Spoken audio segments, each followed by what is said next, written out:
नमस्ते दोस्तों, स्वागत है आपका द सेडक्टिव वाइफ के एक और नए एक्सप्लेनेशन वीडियो में।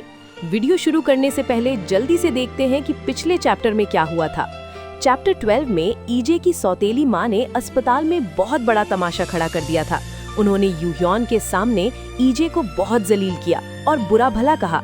इस सब के बाद ईजे पूरी तरह टूट चुकी थी। अब चलिए देखते हैं चैप्टर 13 में आगे क्या होता है। कार के अंदर ईजे फूट फूट कर रो रही है, सिसकियां ले रही है, हिचकी आ रही है।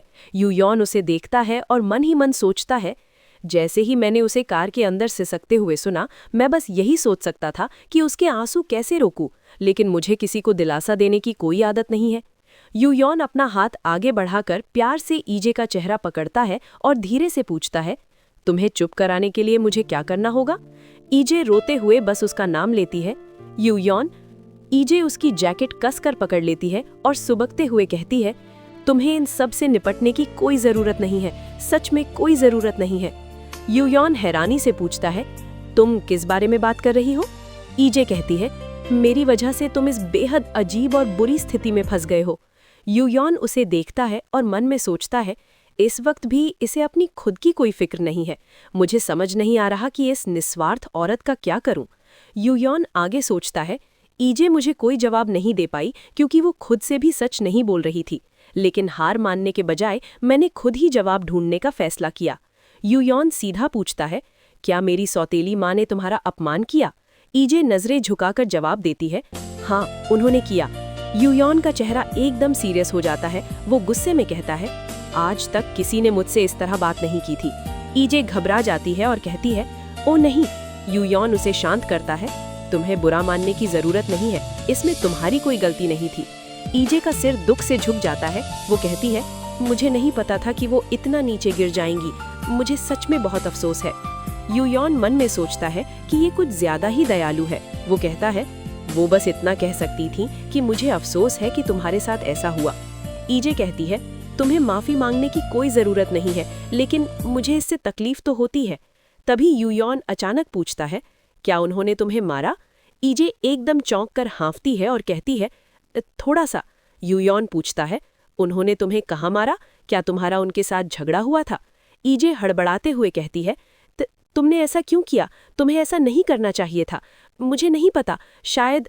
यूह्योन अपनी सीट थपथपाता है और पूछता है, शायद यहाँ? ईजे झिझकते हुए, यहाँ? तभी यूह्योन ईजे का हाथ कस कर पकड़ लेता है और कहता है, नहीं, वहाँ नहीं, यहाँ। यूह्योन ईजे को देखता है और कहता है, वो औरत बहुत नीच है। क्या तुमने हमेशा उसे अपने साथ इस तरह का बर्ताव करने दिया है? ईजे कहती है, अपनी जिंदगी में पहली बार मुझे आज अपनी सौतेली माँ से डर लगा। ईजे के हाथ से यूह्योन का हाथ धीरे से फिसलता है। ईजे आगे कहती है, उन्होंने मुझसे कभी प्यार नहीं किया, लेकिन वो हमेशा अच्छी बनी रहती थी।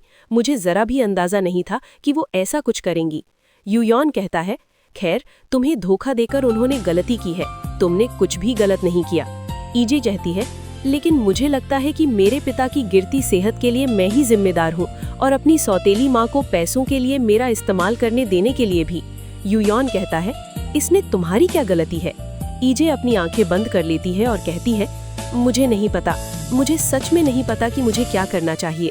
यूह्योन कहता है, क्या सच में तुम्हें नहीं पता, या फिर तुम्हारे पास पहले से ही सारे जवाब है, बस तुम्हारे अंदर कॉन्फिडेंस की कमी है? यूह्योन ईजे का हाथ थामते हुए कहता है, भले ही इसमें रिस्क हो सकता है, लेकिन कैसा रहेगा अगर हम तुम्हारे पिता को किसी दूसरे अस्पताल में शिफ्ट कर दें? ईजे रोते हुए कहती है, लेकिन उनकी हालत बहुत नाजुक है। यूह्योन कहता है, मुझे पता है, लेकिन तुम बस ऐसे ही हाथ पर हाथ धरे बैठकर उस बुरी औरत को तुम्हें ब्लैकमेल करने के लिए उनका इस्तेमाल करते हुए नहीं देख सकती। ईजे मान जाती है, मैं इस बारे में सोचूंगी। दोनों घर पहुंच जाते हैं। यूह्योन कहता है, ठीक है, फिर मैं अपने कमरे में जा रहा हूँ। ईजे पीछे मुड़ती है और कहती है, थैंक यू आज के लिए। यूह्योन वहां से चला जाता है और मन में सोचता है, क्या मैंने उसे शांत करने के लिए काफी कुछ किया? मुझे लगता है कि मैं और भी कुछ कर सकता था, लेकिन मुझे उम्मीद है कि इससे कुछ मदद मिली होगी। यूह्योन सोफे पर बैठता है। तभी उसके फोन पर वाइब्रेशन होती है।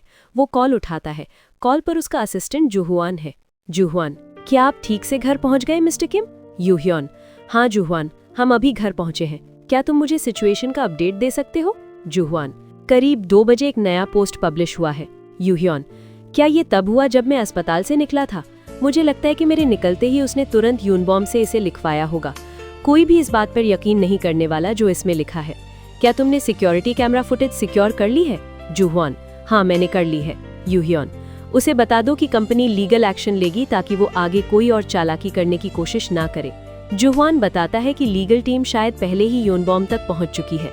यूहियन पूछता है, कंपनी में जो अफवाहें फैल गई हैं उनका क्या? मिस्टर गो और मैं इसका कोई हल निकालने की कोशिश करेंगे। क्या तुम दोनों इसे संभाल पाओगे? प्लीज आप चिंता मत कीजिए सर, आप बस आज रात मिस होंग का ख्याल रखने पर फोकस कीजिए। यूहियन: तुम्हारा मतलब उसे दिलासा देना?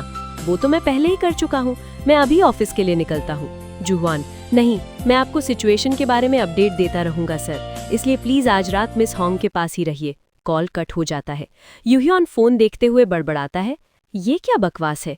उसे कब से किसी और की फीलिंग्स की इतनी परवाह होने लगी? यूहियन कदम बढ़ाता है, तभी उसे इजे के रोने और हिचकी लेने की आवाज आती है और वो वहीं रुक जाता है। वो सोचता है, मुझे लगता है कि आखिरकार मैंने उसके लिए काफी कुछ नहीं किया। यूहियन इजे के दरवाजे पर पहुंचकर नॉक करता है और मन में सोचता है, मैं इतना नर्वस क्यों हूँ? दरवाजा खुलता है। इजे उसे देखकर हैरान होकर कहती है, ओह, तुम अभी भी यहीं हो? यूहियन: जूहवान ने मुझे ऑफिस आने से मना कर दिया और तुम्हारी देखभाल करने को कहा। इजे: तो तुम यहाँ इसी काम के लिए आए हो? यूहियन: मैं कोशिश करने जा रहा हूँ कि तुम्हें बेहतर महसूस करा सकूं।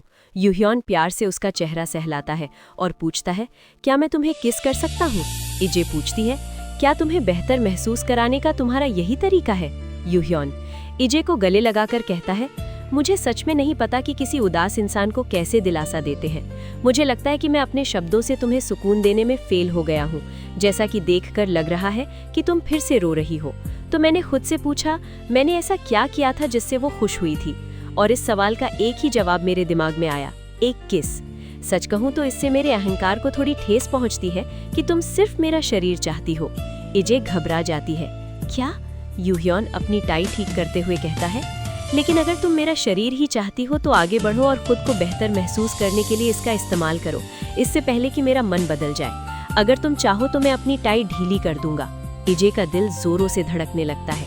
इजे कसकर उसकी शर्ट पकड़ती है और कहती है, तुम भी तो मुझे सिर्फ मेरे शरीर के लिए चाहते हो, क्या मैं गलत हूँ? और इसके साथ ही दोनों एक दूसरे को किस करने लगते हैं। वे सांस लेने के लिए अलग होते हैं। इजे कहती है, और तुम्हें क्या चिंताएं या शिकायतें हैं? तुम भी मेरा इस्तेमाल कर रहे हो यूहियन?